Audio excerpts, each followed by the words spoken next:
여러분 안녕하십니까? 투자 손자병법 2부 시작합니다.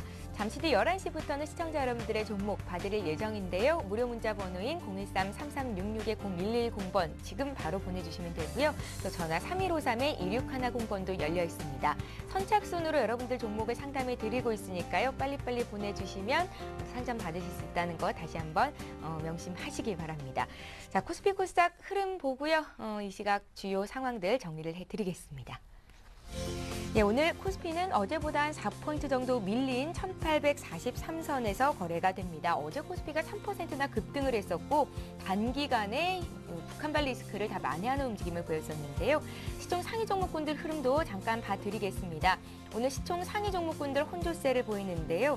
어제 삼성전자가 무려 3%, 4%나 급등하면서 105만 원권에서 거래가 됐었는데요. 오늘은 소폭 밀리는 장 연출이 되고 있습니다.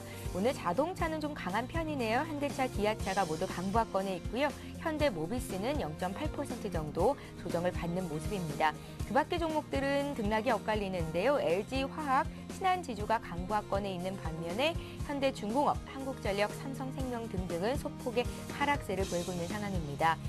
어제 시총 상위 종목 중에 한 20위권 내에서 KTNG만이 소폭 하락했었는데요. 오늘 KTNG가 1%, 그리고 시장 대비해서는 강한 움직임을 보여주고 있고요. 8만 원 선을 회복한 모습 확인하실 수가 있습니다. 그 밖에 KT에도 오늘 좀 매수세가 강하게 들어오는 편이고요. 롯데쇼핑도 0.3% 정도 오름세를 보여주고 있습니다. 코스닥 상황도 살펴보겠습니다. 코스닥 지수는 오늘 강세 출발을 했고요. 2포인트 상승했었고 현재는 시초가보다는 조금 더 올라온 상황입니다. 504선에서 거래가 되고 있고요. 개인의 매수로 강하게 상승을 보였었는데 오늘도 개인들의 매수가 들어오고 있습니다. 시총 상위 종목군 잠깐 보죠. 셀트리온이 1.6% 급등입니다. 한 36,000원 선에서 거래가 되고요. 현재 화면상으로는 포스코 ICT가 역시 1.5% 강세 흐름을 보여주고 있는 것 확인하실 수 있습니다. 다음은 1% 정도 조정이 나오고요. 안철수 연구소, 포스코 캠텍, 3S 등도 약과권에서 오늘 쉬어가는 움직임을 보여줍니다. 반면에 네오이즈 게임즈가 2% 이상 급등하면서 47,000원 선 회복을 한 모습이고요. 젠백스 역시 2%대로 강세 움직임을 보여주고 있습니다. 그 밖에 파라다이스와 차바이오엔에도 2% 이상의 상승세가 나타나고 있는 현상 보실 수가 있고요. 덕산 하이메탈도 오늘 1.3% 강세입니다. 저 아래쪽에 솔브레인이 3.38% 급등하면서 41,350원 선에서 거래가 되고 있습니다.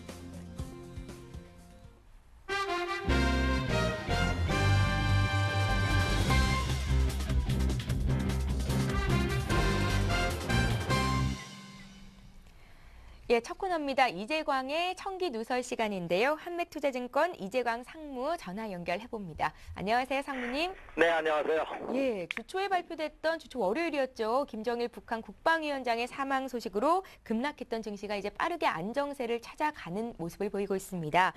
이제 최악의 사태는 벗어났다 이렇게 좀 결론을 내도 되는 건지 남은 금주 투자 전략 좀 정리해 주십시오. 네, 참 투자자분들 금주도 상당히 놀란 가슴을 쓸어내리지 않았나 이렇게 생각이 됩니다. 자, 지난 월요일 제가 이 방송을 해드리고 나서 오후장 들어서자마자 김정일 국방위원장의 사망 소식이 전해지면서 종합지수가 급락하는 그런 모습을 보였죠. 그러나 참 이번 주에도 그것이 다시 한번 느껴졌습니다만 추세적인 움직임에서 어떤 일시적인 악재나 호재는 그것이 단기적으로 끝난다는 것이 이번 주에도 증명이 되지 않았나 이렇게 생각이 됩니다. 이미 제가 지난 월요일 이 시간을 통해서 금주는 주초 조정을 보인다면 주중반 이후 반등이 예상되고 있기 때문에 물론 그 반등의 폭이 막 수직 상승한다든지 급등의 가능성은 아직 미진하기는 합니다만 충분히 주초 매수 전략이 가능하다 하는 말씀을 드렸는데 오히려 김정일 국방위원장의 사망 소식으로 해서 순간적인 급락이 반등을 더 강하게 해주는 하나의 요인이 되지 않았나 이렇게 생각이 됩니다. 자, 전일 급등한 증시 오늘장에서도 약보합에 출발하는 모습을 보이고는 있습니다만 저점의 매수도 강하게 내비쳐지고 있는 그런 모습입니다. 자, 결론부터 한번 말씀드릴게요. 여전히 금주 주중반 이후 다시 말해서 오늘이 목요일이고 내일이 금요일입니다. 그렇게 본다면 오히려 오늘과 내일장에서 매수 전략이 가능하지 않을까. 다음 주 반등을 노린 매매 전략을 세워주십시오. 이렇게 말씀을 드립니다. 자, 오늘 절기상으로 동지라고 합니다. 동짓날 날씨가 추우면 그렇죠. 새해 풍년이 그 다음에 풍년이 든다고 하죠. 그렇게 본다면 최근 주식 투자자들 마음을 우울하게 했던 그 금주 한 주간의 어떤 그런 악재도 내년의 상승을 기대하는 그런 좋은 징조가 아닐까 이렇게 생각이 됩니다. 사실 주식 투자를 하시다 보면 하루 종일 단말기 앞에서 그쵸 따가운 눈을 부라리고 쳐다보고 계시죠. 더군다나 수익이 나면 좀 좋겠습니다. 수익이 나지 않는 상황에서는 더욱더 여러분들 심리적으로나 경제적으로 위축되지 않을까 이렇게 생각이 됩니다. 자, 주식 투자 제가 그동안 한 20여 년간 이런 그 증권회사에 있으면서 투자자들과 상담을 해보니까 주식 투자에서 수익을 내는 거 가장 필요한 요건 중에 하나는 마음의 여유를 찾는 것이 아닌가 이렇게 생각이 됩니다. 오늘 같은 날 가끔 하늘도 한번 쳐다보시고요. 오늘 동지입니다. 예전에 저희 어머님이 끓여주시던 동짓날 팥죽, 새알이 동동 뜬 팥죽이 생각나는데 오늘은 주변에 가까운 분들과 그쵸 팥죽 한 그릇 해보는 것도 좋지 않나 생각이 됩니다. 자, 그러면 뭐 이렇게 무슨 얘기를 하려고 이렇게 서서히 길었나 이렇게 생각하실 수 있는데요. 자, 질문하셨던 그렇다면 김정일 국방위원장 사망 소식으로 급락했던 증시 과연 안정화를 찾은 것인가 한번 살펴드리도록 하겠습니다. 저는 이미 그와 같은 악재로 인한 시장의 급락 가능성은 상대적으로 적다. 따라서 오늘도 조정은 매수 전략이 가능하지 않을까 이렇게 생각이 됩니다. 물론 본격적인 상승 전환 국면이라고 말씀드릴 수는 없습니다. 하지만 지금 장은 조정의 거의 막바지 국면이 아닌가 이렇게 생각이 됩니다. 따라서 김정일 사망에 의한 악재는 단기 조정으로 그칠 가능성이 높지 않을까 이렇게 생각이 되는데요. 김정일이 사망함으로써 과거 지난 1994년도죠. 김일성 사망 당시 주가 흐름은 어땠는지 한번 비교 설명해 보면서 현재 장세를 진단해 드리도록 이렇게 하겠습니다. 먼저 김일성 사망 시 국내 코스피 시장이 어떻게 움직였나. 최근 주식 투자 시장에 들어오시는 분은 무슨 얘기인가 하실 수 있습니다만 주식 투자 경험이 오래되셨던 분들은 그때 비교 분석하는 것도 좋은 판단 지표가 되지 않나 이렇게 생각이 됩니다. 지금 화면에 나오고 있네요. 김일성 사망이 1994년도 7월 8일 날이었습니다. 금요일 날이었죠. 금요일 날 그 사망했는데 그날 종합지수는 948포인트로 무려 0.3% 정도 상승을 했습니다. 오히려. 그러니까 장중악재에 그쳤다는 얘기죠. 그리고 그 다음 날은 0.7% 상승했습니다. 그때는 94년도에는 토요일 날도 장이 열릴 때였거든요. 지금은 장이 토요일 날 열리지 않죠. 근데 그 다음 날은 오히려 0.7%나 급등했습니다. 결국 김일성 사망 당시의 이 국내 주식시장의 추세를 보면 상승 추세, 1차 상승의 기간 조정의 모습을 받는 구간이었거든요. 물론 사망으로 인해서 기간 조정이 조금 더 이어졌습니다. 그래서 약 7주간 횡보했습니다만 그 이후 수직 상승하면서 1100포인트를 돌파하는 그런 급등세를 실현했습니다. 자, 그럼 결국 무슨 얘기냐? 추세적인 상승기 조화에서의 악재가 터진 것은 일시적으로 상승 탄력도가 다소 위축될 수는 있습니다만 그 추세대로 이어간다 하는 점이죠. 그렇다고 본다면 이번에 김정일 사망도 크게 우려할 상은 아니다 이렇게 말씀을 드릴 수가 있겠습니다. 자, 그리고 이제 유럽 증시도 한번 살펴보도록 하겠습니다. 자, 유럽 증시에서 호재성 재료가 한번 터졌죠. 뭐냐? ECB 유럽 중앙은행에서 유럽은행 500여 개 유럽은행에 연 1% 금리로 무려 737조 우리나라 돈으로 환산해 보면 엄청난 금액을 3년간 대출해주겠다는 발표가 있습니다. 그러면 최근 유럽에서 가장 큰 이슈가 뭐죠? 유럽 스페인이나 이탈리아들이 국채를 발행하는데 그 국채 발행이 성공하지 못한다는 소식이 나오면서 유럽 시장 급락, 그로 인해서 미국 시장 급락, 그로 인해서 동남아 시장이 일제히 하락하는 모습을 많이 보여줬습니다. 그렇다면 이와 같은 얘기는 그로 인해서 유럽의 재정 위기를 겪고 있는 나라들이 모두 그렇죠? 악재 끝, 고생 끝, 이제 행복 시작 이런 거라고 말씀드릴 수는 없습니다만 이미 추가적으로 악화를 보인다면 가만히 있지 않겠다는 의지 표명을 다시 한번 천명한 것이 아닌가 이렇게 생각이 됩니다. 자, 제가 유럽 지수를 설명드릴 때는 대부분 독일 닥스 지수를 많이 설명드렸는데요. 유럽 시장에서도 불안한 나라 프랑스 칵 지수를 한번 오래간만에 한번 보여드리도록 하겠습니다. 지금 화면에 나오고 있네요. 자, 프랑스 지수를 한번 보도록 하겠습니다. 역시 지난 7월 말에 본격적인 하락, 8월 달에 급락 이후 그렇죠. 4개월 이상 횡보. 거의 막바지 국면입니다. 그리고 저점도 높아지는 모습을 보여주고 있죠. 물론 프랑스 지수도 바로 직전 고점대 3250포인트나 1차 저항선을 작용하고 있습니다. 그래서 이거 그냥 돌파하지는 못하겠습니다만 이렇게 한 번 더 놀림목을 걷는다면 충분히 상승 전환 가능성이 있다. 그렇다면 지금은 최악의 경우 어떤 악재가 나온다 하더라도 이미 회자된, 이미 알고 있는 악재라면 더 이상 증시에 그렇죠.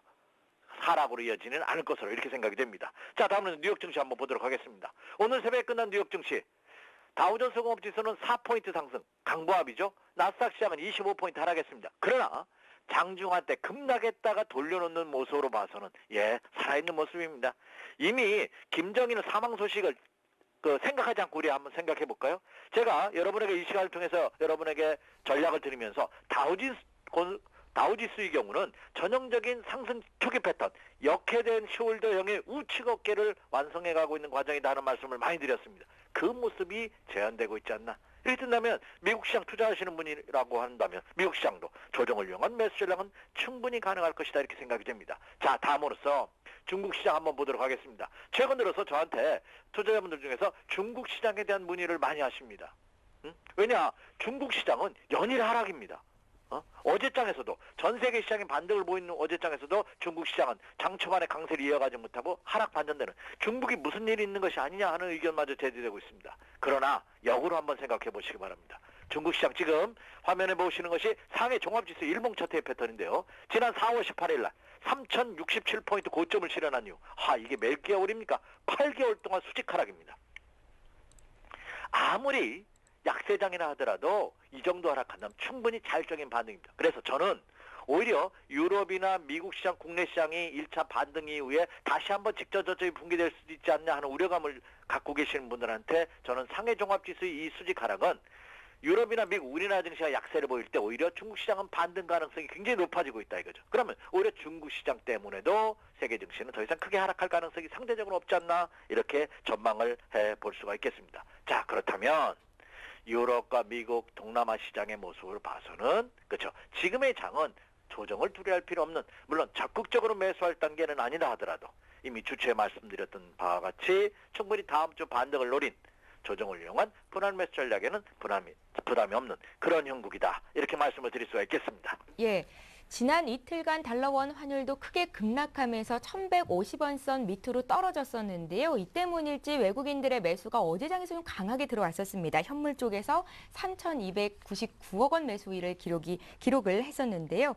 외국인들의 매도가 이제 일단락되고 매수 전환이 되는 건가 이렇게 좀 섣불리 판단해도 되는 건지 궁금한데요. 기관과 외국인 수급 동향 좀 봐주십시오. 네, 이거 굉장히 중요하죠. 자, 국내 시장을 떠났던 외국인들이 들어오는 징조로 받아들일 수 있냐? 좋은 질문 하셨습니다. 왜냐하면 모처럼 만에 어제 외국인 투자가들이 3천억 원이 2천억 원이 넘는 3천억이죠. 3,200억 정도의 순매수를 보였습니다. 그러나 어제 매수를 보였다 해서 떠났던 외국인이 들어온다 이렇게 말씀드릴 수는 없습니다. 하지만 자, 준비한 지표를 한번 보죠. 지난주 외국인들은 8천억 매도했죠. 금주도 여전히 외국인들은 매도입니다. 어제는 매수했지만 얼마? 2,300억. 하지만 매도 규모가 지난주에 비해서 금주에는 오늘과 내일은 있습니다만 오늘 현재 외국인들은 매도해요. 국내 시장에서 한 290억. 그러나 지난주 8천억 매도보다는 절반 이상은 줄어들 가능성이 높습니다. 이번 주는 매도를 한다 하더라도 3천억 이내로 매도할 가능성이 크지 않을까 이렇게 생각이 됩니다. 물론 국내 기관 투자가들 지난주 1,230억 매도입니다. 그러나 국내 기관 투자를 금주 들어서는 무려 3천억 원 이상의 순매수율을 보이고 있습니다. 자, 그렇다고 본다면 외국인 투자가들은 그렇죠. 매수로 적극적으로 나선다고 볼 수는 없지만 매도는 일단락된 모습을 보여주고 있지 않나 이렇게 생각이 되고 오히려 다음 주에는 외국인 투자가들도 매수로 전환될 가능성은 굉장히 크지 않을까 이렇게 생각이 됩니다. 이미 국내 기관 투자가들은 지난주 매도에서 금주 매수로 전환된 모습을 보여주고 있다는 점을 감안해 본다면 수급도 그렇죠. 이제까지는 악화의 모습을 보이다가 금주 들어서는 이제 점진적으로 상향하는 안정화되는 그런 모습을 보여주고 있기 때문에 수급적으로도 추가적인 반등 가능성은 상당히 우리가 짙게 내포되고 있지 않나 이렇게 생각이 됩니다. 예, 이재강 상무님 원달러 환율 동향도 중요한 지표로 언급을 많이 하시고 계시잖아요. 네, 그렇죠. 환율이 1,150원대로 내려왔습니다. 외국인들의 매수가 지속될 것이다 이렇게 좀 예상을 하셨는데 환율은 그러면 좀 하향 안정이 되는 걸로 평가를 해봐도 될까요?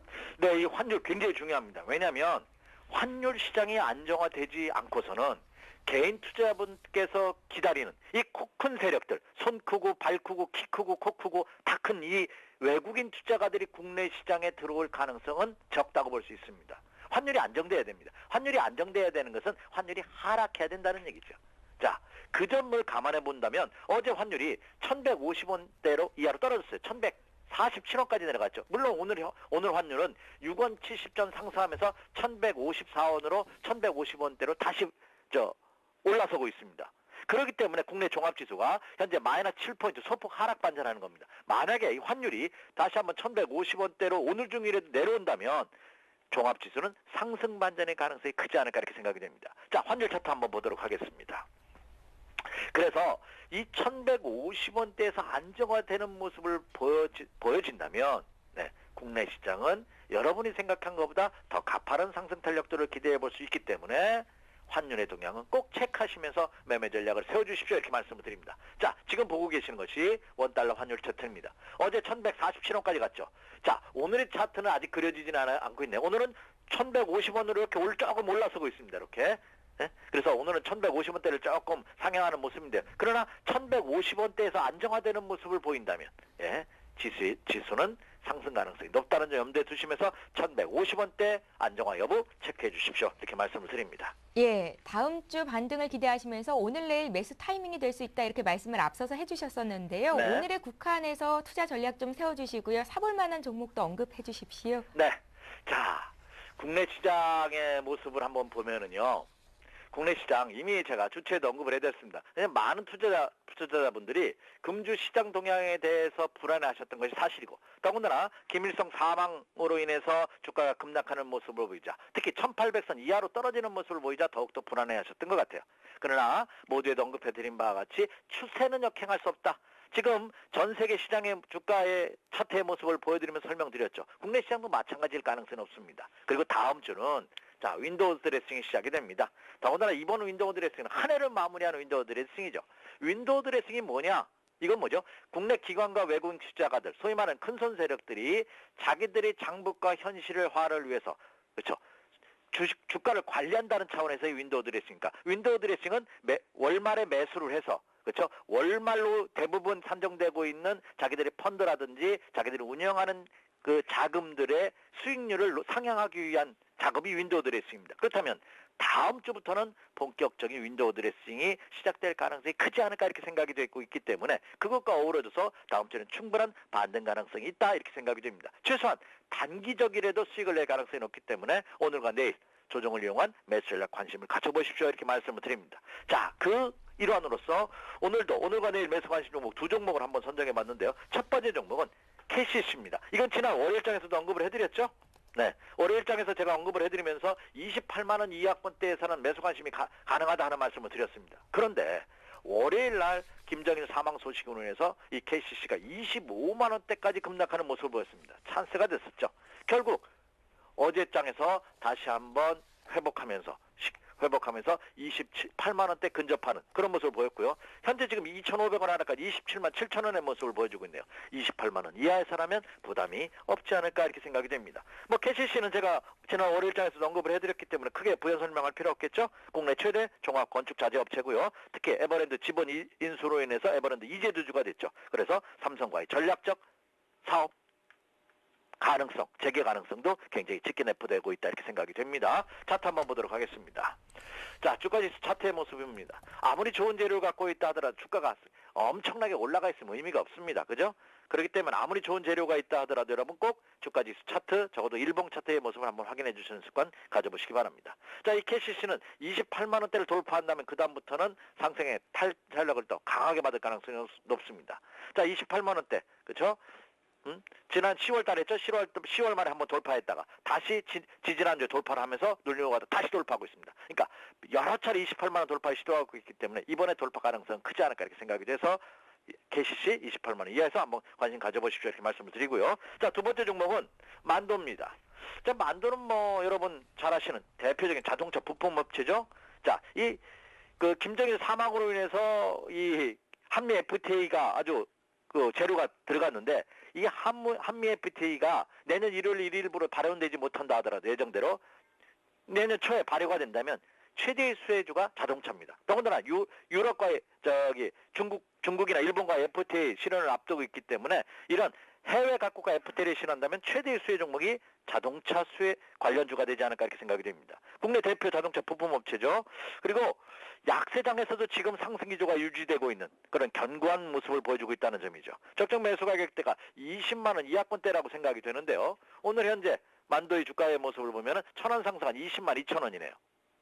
장중에 19만 9,500원까지 20만 원 이하로 살짝 내려왔다가 지금 다시 회복되는 모습이죠. 그래서 보합 마이너스권대에서 한번 눈여겨보십시오. 이렇게 제가 말씀을 드립니다. 차트 한번 보도록 하겠습니다. 지금 화면에 차트가 나오고 있죠. 자, 만두는 이 약세장 속에서도 미리 조정을 받았죠. 미리 조정을 받은 이후에 계속 횡보입니다. 다른 종목들은 뭐 직전 저점대라든지 신저가 내는 종목들도 굉장히 많은데 이 만두는 그만큼 시장의 주도주로 부각되고 있는 모습이 나타나고 있다는 점이죠. 그래서 1차 목표 가격대를 직전 고점대인 22만 5천 원대의 목표 가격대를 주시면서 20만 원을 전후한 시점에서 특히 오늘과 내일 마이너스 국면에서 한번 노려보셔도 좋지 않을까 이렇게 판단이 되고 있습니다. 이상입니다. 예, 이재광의 청기누설 한맥투자증권 이재광 상무와 함께했습니다. 잘 들었습니다. 네, 감사합니다. 예, 잠시 후 포트폴리오 투자 전략을 이어갑니다.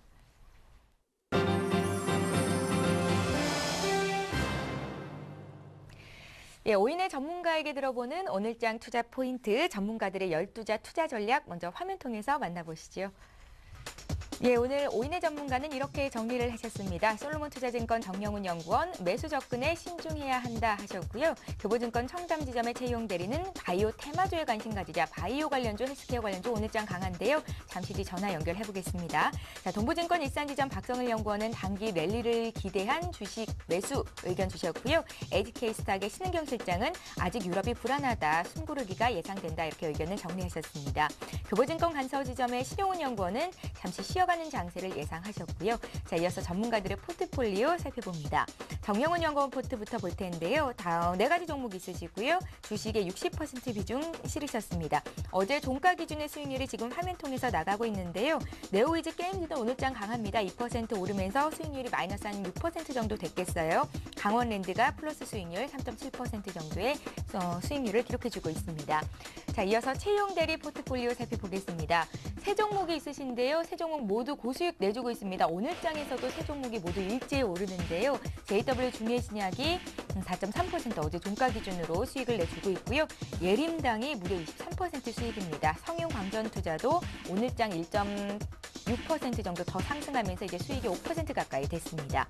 자, 박성일 연구원 포트도 살펴보겠습니다. 박성일 연구원 오늘도 그대로 5종목 들고 가시는 거고요. 기아차가 마이너스 1.7% 정도의 등락을 기록하고 있고 SFA는 20% 정도 수익이 쌓여 있는 상태입니다. 그밖에 휴성과 하이닉스, 두산인프라코아가 다소 부진한데요. 다음번에 또 전화 연결해서 종목 흐름 살펴보는 시간 가질 거고요. 신은경 실장 포트폴리오도 살펴보겠습니다. 유비케어 한 종목 있으시네요. 주식 비중은 30%를 실으셨는데요. 유비케어가 오늘 헬스케어 관련주들 일제히 급등에 동참하면서 3% 강세입니다. 어제 종가 기준으로는 마이너스 1% 수익이었지만 오늘 3% 오르면서 플러스 수익권으로 돌아서게 됐습니다. 자, 신용 전문가 포트폴리오도 살펴보겠습니다.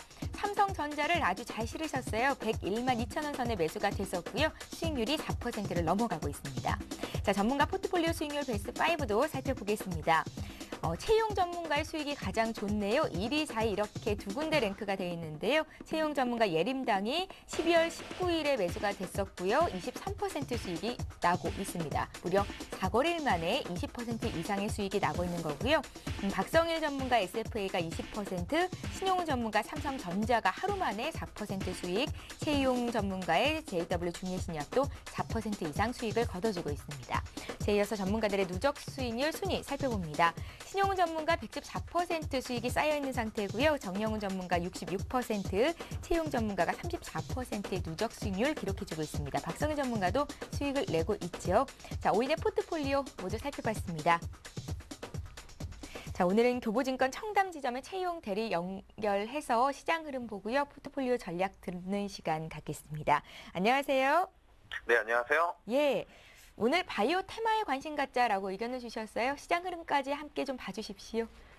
예, 먼저 시장 흐름 간단히 보고 흐름 알려드리겠습니다. 12월 들어서 대형주로 매매하기가 참 힘든 장이 되었습니다. 유럽 악재는 현재 진행형이고 대북 리스크까지 부각되면서 전월에 저점을 깨는 모습도 잠깐 나왔었는데요. 김정일 사망은 어떤 면에서 볼 때는 불확실성 해소 측면으로 볼 수도 있습니다. 즉 어차피 예상되었던 이슈이기 때문에 주식시장에 미치는 영향은 단기에 그쳤고요. 다만 얼마 전까지는 중기 이동평균선인 60일선이 지지선의 역할을 했지만 최근 들어서는 지수의 발목을 잡는 저항선이 되어버렸다는 게 문제입니다. 유럽은행의 신용등급 강등은 계속되고 오늘은 헝가리의 신용등급은 투자 부적격 등급으로 낮췄다는 이야기가 들리는 등 부정적인 내용이 많아서 대형주는 단기적으로는 추가 반등을 기대하기는 어려워 보입니다. 반면에 코스닥은 거래소에 비해서는 활기를 띠는 편인데요. 개별 종목 장세가 활발하게 지속되고 있습니다.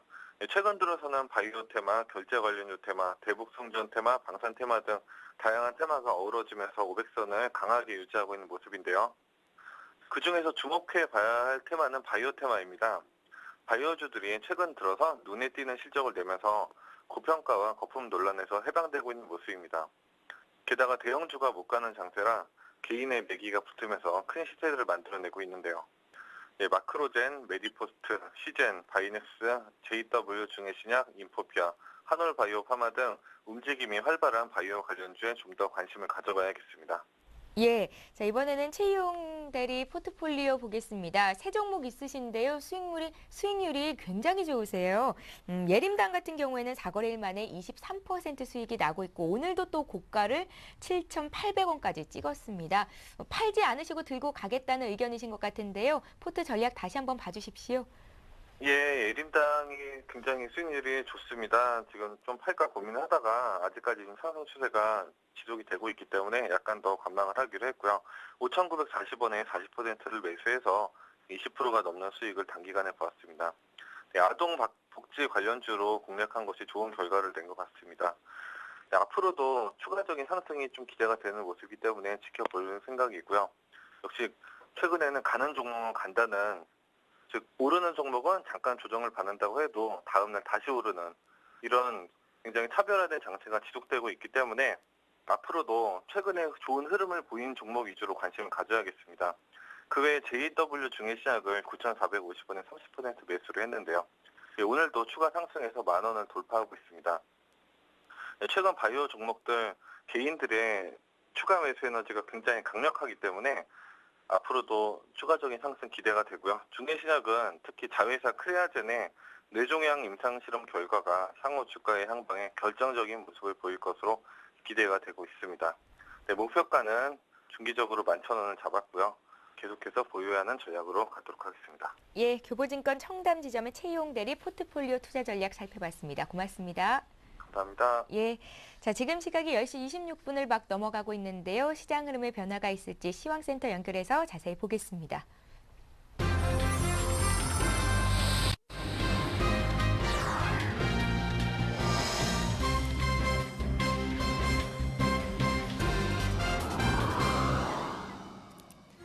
네, 시황센터 공평입니다. 유럽중앙은행의 유동성 공급에 대한 평가가 엇갈리면서 국내 증시에서 숨고르기 장세 펼쳐지고 있는데요. 현재 상황은 어떤지 코스피 지수부터 확인해 보시죠. 네, 오늘 코스피 지수는 7포인트 하락한 1841포인트로 장 출발했습니다. 현재는 1.95포인트 하락한 1846.46포인트에 거래되고 있습니다. 수급 상황 살펴보시죠.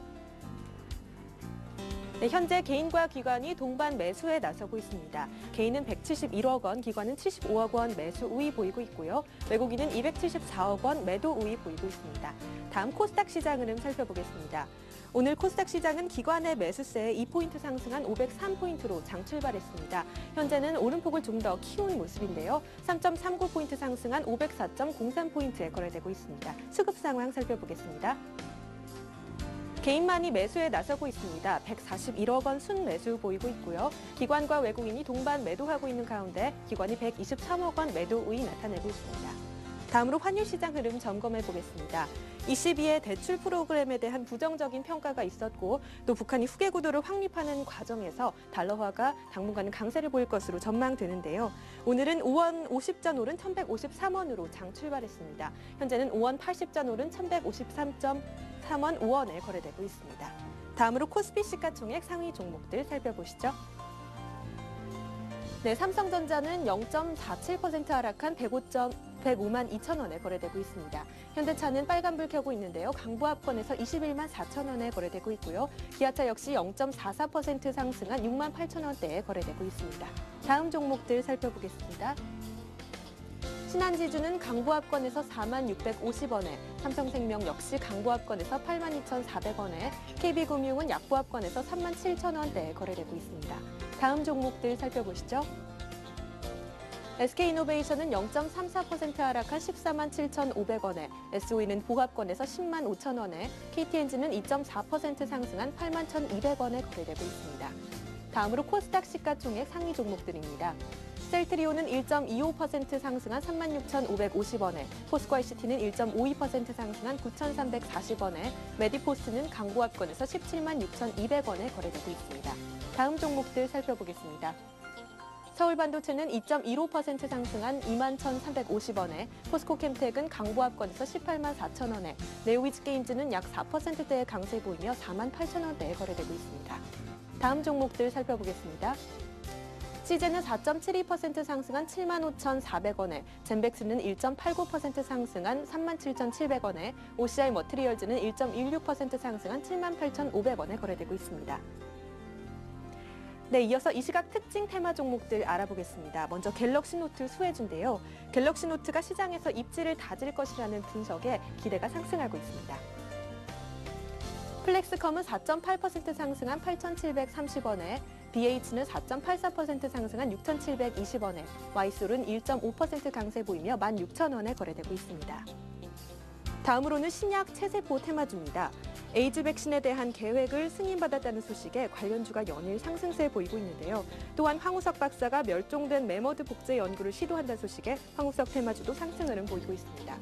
먼저 큐로컴은 5.75% 강세 보이며 5,700원에 거래되고 있고요. ST큐브는 4.76% 상승한 4,075원에 거래되고 있습니다. 다음 종목들 살펴보시겠습니다. 다음 테마는 치과 의료 기기주입니다. 고령화 현상과 삶의 질 향상으로 국내 임플란트 시장이 지속적으로 성장할 것이라는 전망에 상승세에 타고 있습니다. 특히 오스템 임플란트는 올해 턴어라운드에 성공했던 소식에 급등세 보이고 있네요. 8.7% 상승한 12,500원에 거래되고 있고요. 신흥은 7.69% 상승한 9,800원에 거래되고 있습니다. 다음 테마주 살펴보겠습니다. 유헬스케어 관련주인데요. 정부가 어디에서든 환자 정보를 공유할 수 있는 의료정보 국가 데이터 표준을 마련한다는 소식에 연일 오름세 보이고 있습니다. 비트컴퓨터는 6.85% 상승한 3,665원에, 뷰웍스 역시 3%대 강세 보이며 9,300원에, 유비케어 3.29% 상승한 3,610원에 거래되고 있습니다. 지금까지 시황센터에서 전해드렸습니다. 저는 내일 오전에 다시 찾아오겠습니다.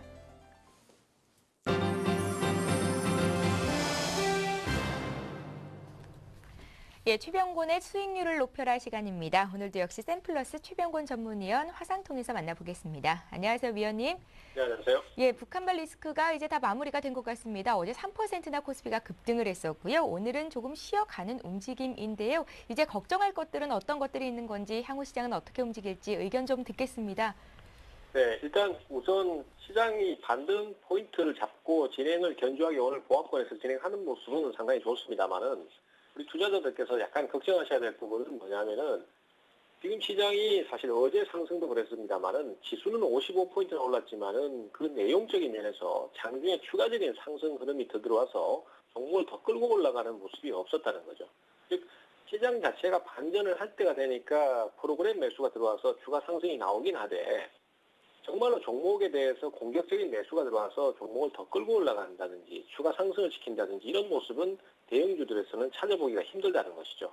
그 반면에 오히려 중소형 테마 종목들만 그런 모습들이 활발하게 나오기 때문에 이러한 요소들이 역시 상당히 투자자들한테는 부담감이 되겠고요. 그 다음에 또 기술적 분석으로도 지금 그동안 21선을 깨고 내려갔다가 이제 기술적 반등이 나오면서 21선 근처에 도달했습니다. 그래서 지금 21선 근처에 도달했던 상황 때문에 이제 다시 또 내림세가 나올지 이 부분이 역시 부담감이 크다라고 할 수 있겠습니다. 그래서 일단 오늘 시장은 기존 종목을 그대로 보유는 하시되 추가적으로 상승을 할 건지 여부는 좀 추이를 봐가시면서 대응을 하시는 편이 좋을 것 같고요. 아무래도 이제 좀 관방 장세로 그렇게 보시면 될 것 같습니다. 예. 자, 이제 포트폴리오 좀 들여다보겠습니다. 5종목 있으셨는데요. 그 중에서 한 종목이죠. STX 조선해양을 차익 실현하신다고요. 4% 정도 수익이 났었는데요. BW 일반 공모 청약 물량이 미달됐다라는 소식이 약간은 부정적이다. 어제 이런 말씀을 해주셨었고요. 역시 같은 관점에서 매도를 하시는 건지요? 그래서 일단은 어제 말씀드렸던 대로 STX 조선해양은 조금 더 추가적인 상승을 기대할 수 있었던 상황이라고 판단이 되는데요. 다만 이제 어제 뉴스가 뜨는 것을 보시면은 BW 신주 그 신규 모집 자체가 자금이 미달될 정도로 지금 STX 그룹의 자금 유입이 원활하지 않다는 것은 그만큼 시장에서 STX 그룹에 대한 인식 자체가 그리 썩 좋지는 않다라는 것으로 해석을 할 수 있을 듯 합니다.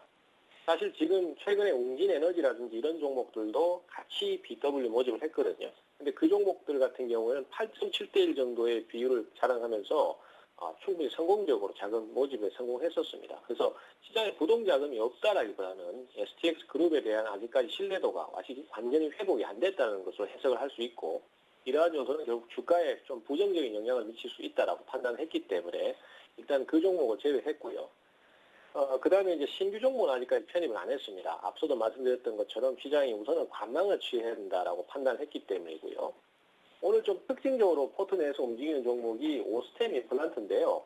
오스템 임플란트가 현재 8% 정도 상승을 하면서 주가의 강세를 좀 유지하고 있는 상태인데, 역시 지금 시장 자체가 많이 부각되고 있는 헬스케어나 그다음에 노인복지 관련 정책 쪽으로 관련주들이 상승세를 타고 있다는 것을 의미합니다.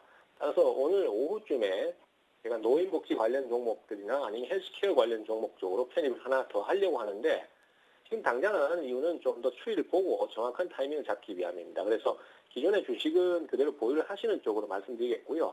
장중에 STX 조선해양만 처리가 됐다는 거 말씀드리겠습니다. 예, 그럼 내일 포트에는 노인복지나 헬스케어 쪽에서 한 종목이 있을 것 같은데요. 내일 좀 확인을 해보겠습니다. 샘플러스 최병권 전문위원이었습니다. 고맙습니다. 네, 감사합니다. 예, 잠시 오늘장 투자 전략이 이어집니다.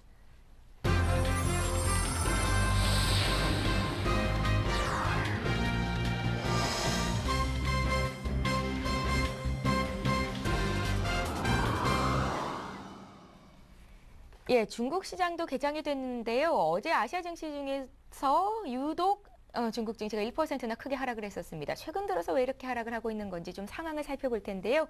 오늘 개장은 어떻게 됐을까요? 리딩투자증권 우성재 팀장 전화로 연결을 해보겠습니다. 안녕하세요. 네, 안녕하세요. 예, 중국 증시 오늘은 분위기가 어떤 건지 또 어떤 이슈들이 있는지 좀 봐주십시오. 예, 지금 중국 본토 지수가 가장 큰 약세 움직임을 보이고 있습니다. 최근 들어 계속적인 하락 기조를 이끌면서 시장이 2200선이 무너진 이후에 증시가 계속적인 하락 기조를 이끌고 있는 상황인데요. 현재 0.88% 하락한 2171.86포인트의 장 움직임 보이고 있습니다. 지금 이러한 가장 큰 이유가 시장에서의 공매도 물량의 출현이 꾸준히 나타나는 모습을 보이면서 부담감을 나타내고 있는 상황인데요. 지금 외국계 기관들 계속적인 중국 증시의 공매도 물량이 나오는 모습을 보이면서 시장에서의 매도 물량들이 출현하고 있다고 보시면 좋을 것 같습니다. 이와 함께 은행의 지급 준비율 확보를 위한 주식 매도 물량 또한 출현하는 모습을 보이고 있는데요. 지금 12월 말 지급 준비율 기준을 맞추기 위해서 금융주들이 가지고 있던 주식들을 대거 처분하고 있는 모습, 처분을 해서 현금으로 보유하기 위한 이러한 매도 물량 또한 증시에 나타나는 모습을 보이면서 시장에서의 부담감이 좀 많이 나타나고 있는 상황입니다. 이와 함께 도시주택 구매 제한 기간이 연장될 것이라는 우려감 또한 나타나는 모습을 보이면서 부동산주를 중심으로 한 매도 물량들이 출현하면서 전 업종이 약세 움직임을 보이고 있는데요. 결국 지금 중국의 부동산 긴축 기조가 계속적으로 이어져 나갈 확률이 높을 것으로 보이는 만큼 시장에서의 매도 물량들 꾸준히 출현하고 있다고 보시면 좋을 것 같습니다. 결국 지금 중국 같은 경우 투자 심리가 많이 위축되고 있고 이러한 것들을 개선하기 위한 뚜렷한 모멘텀이 없는 상황인 만큼 증시의 약세 기조 당분간 더 이어져 나갈 확률이 높을 것 같습니다.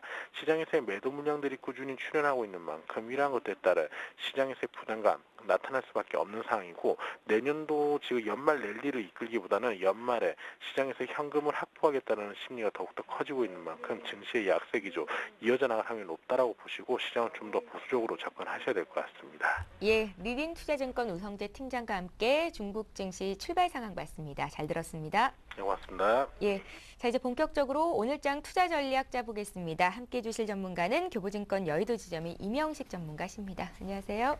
예. 자, 오늘장 전략 좀 다시 한번 간추려 볼게요.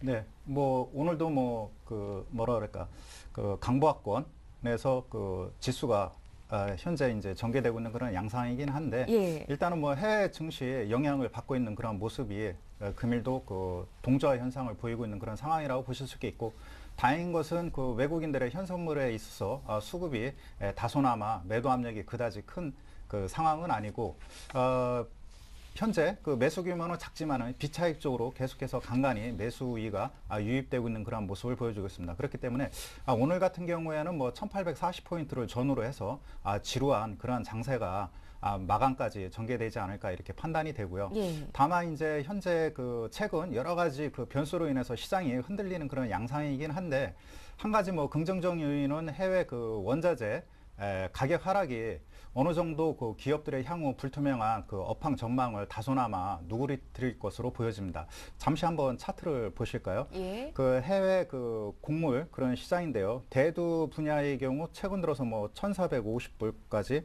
그 강하게 지난 9월 달이죠. 강하게 상승했던 이런 곡물 가격들이 최근 들어서 뭐 1,100불까지 뭐 업종 종목별로 뭐 틀리기는 하겠지만 보통 뭐 한 30-40%씩 가격 하락이 이어지는 그러한 모습을 보여주고 있고요.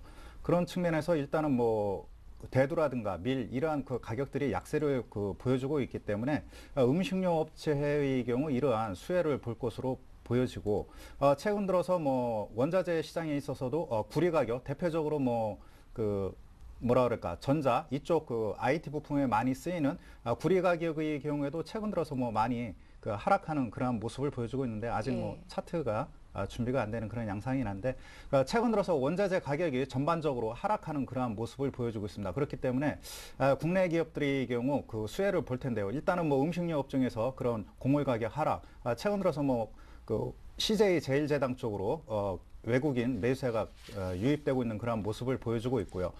반면에 그 코스닥 시장에서는 뭐 전일 이지바이오가 뭐 상승한 그런 모습을 보여줬는데 금일 같은 경우는 뭐 한일사료 쪽으로 상승하는 그런 모습을 보여주고 있습니다. 역시 뭐 옥수수 가격이라든가 이러한 것들이 하락하는 데 있어서 어느 정도 뭐 긍정적으로 반영되고 있다라고 보실 수 있겠고 최근 들어서 뭐 플랜트 업체에서는 뭐 두산중공업 쪽이 강한 상승 흐름이 최근 들어서 수요도 견조하고 바닥권에서 완만한 상승이 일어나고 있는데 이러한 요인은 아무래도 그 니켈 가격 하락이 어느 정도 그 하락하면서 긍정적으로 반영이 됐다라고 보실 수 있겠습니다. 최근에 연기금 매수가 강하게 유입된 한전의 경우에도 석탄을 그 대부분 원재료로 사용하고 있는데 이 부분이 어느 정도 긍정적 요인으로 작용하고 있다라고 보실 수 있겠고 특히 타이어 업종의 경우에도 뭐 천연고무라든가 합성고무 원재료 매출 비중이 뭐 현재 그 기업 영업이익을 좌우할 정도로 크게 차지하고 있는 그런 상황인데 뭐 부타디엔이라든가 합성고무 이런 그 뭐라 그럴까 원재료의 경우에도 대부분 곱전 대비 약 한 30-40% 정도 하락한 상황이기 때문에 일단은 뭐 어느 정도 그 경기 둔화를 방어하는 데 긍정적 요인으로 작용할 것으로 보여집니다. 곡물 가격 원재재 시작 그 하락 요인은 두 가지 측면에서 일단 봐야 될 텐데요. 향후 경기 그 불투명한 그런 상황을 반영한다라는 그런 측면도 있겠지만 개인적 견해로는 그 볼커룰이 내년 그 하반기부터 본격적으로 이제 규제 대상에 그 적용이 되는데요. 투자은행들이 그 과도하게 레버리지를 썼던 어느 정도 그 투기성 수요가 어느 정도 감소하는 것이 아닌가 이렇게 판단이 됩니다. 그런 측면에서 그 기업들 측면에서는 원가를 전감할 수 있는 그런 측면에서 최근에 원자재 가격 하락이 긍정적 요인으로 작용할 것으로 보여지고 다만 유럽이라든가 북한 이슈로 인해서 환율이 급등하게 되면은 이러한 원자적 가격 하락에 대한 수혜분을 고스란히 그 뭐라 그럴까 그 수입 물가 상승으로 연결되기 때문에 투자자 여러분께서는 일단은 해외 변수 요인에 따라서 이제 환율 추이를 봐야 될 텐데요. 최근 들어서 뭐 환율의 경우에도 뭐 1,150원대에서 안정을 찾고 있는 그런 모습을 보여주고 있습니다. 예. 환율 차트를 한번 보시면은 그 달러 인덱스의 경우에는 지난 10월 달이죠. 1,200원대에 우리가 그 상승했을 때 달러 인덱스는 최근에 그 이상을 돌파하는 그런 상황인데 국내 그 환율의 경우에는 뭐 1,170원대에서 안정을 찾고 있는 그런 모습을 보여주고 있습니다.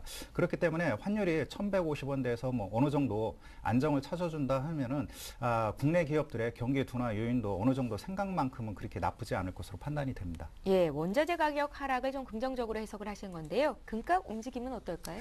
금값의 경우에도 뭐 최근 들어서 그 뭐라 그럴까 안전자산 특히 이제 최근 들어서 뭐 경기 지표가 조금 호전되다 보니까 달러 강세가 그 형성이 되고 있는데 최근 들어서 그 금값의 경우에도 과도하게 상승한 게 아닌가 판단이 됩니다. 물론 뭐 향후 경기가 계속해서 불투명하다면 금값이 다시 한번 뭐 기술적 분석상 리바운딩 할 수 있는 그런 국면에 있긴 하겠지만은 그 파생 시장에서 항상 경기가 최악의 상황에 있을 때 풋옵션 프리미엄이 붙듯이 현재 뭐 그 경기 최악의 상황이 어느 정도 반영이 된 것이 아닌가 판단이 됩니다. 그렇다면 금을 소유하고 있는 그런 투자자 입장에서는 어느 정도 분할 차익할 수 있는 그런 시점이라고 판단이 됩니다. 그런 측면에서 금값 하락은 어느 정도 최악의 경기 국면을 반영하는 것이 아닌가 이렇게 판단이 되기 때문에 금값 동향도 상당히 긍정적 요인이라고, 하락하는 것도 일단은 긍정적 요인이라고 판단이 됩니다. 예.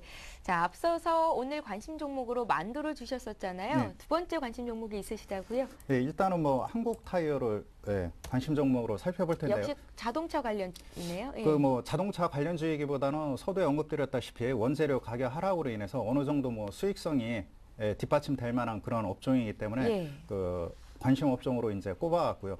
두 번째는 역시 그 최근 들어서 뭐 자동차 업종이 전반적으로 수급이 불안한 그런 양상이었습니다. 특히 그 한국 타이어의 경우 차트를 보시면은 그 11월 초죠. 예, 11월 초 미쉐린에 대한 그런 그 지분 매각 차익으로 인해서 변동성이 단기간에 크게 형성된 그런 모습을 보여주고 있는데, 그 이후 계속해서 42,000원대에서 주가가 안정된 이후 다시 한번 외국인 매수세가 간간히 지속적으로 유입되고 있는 그런 모습을 보여주고 있습니다.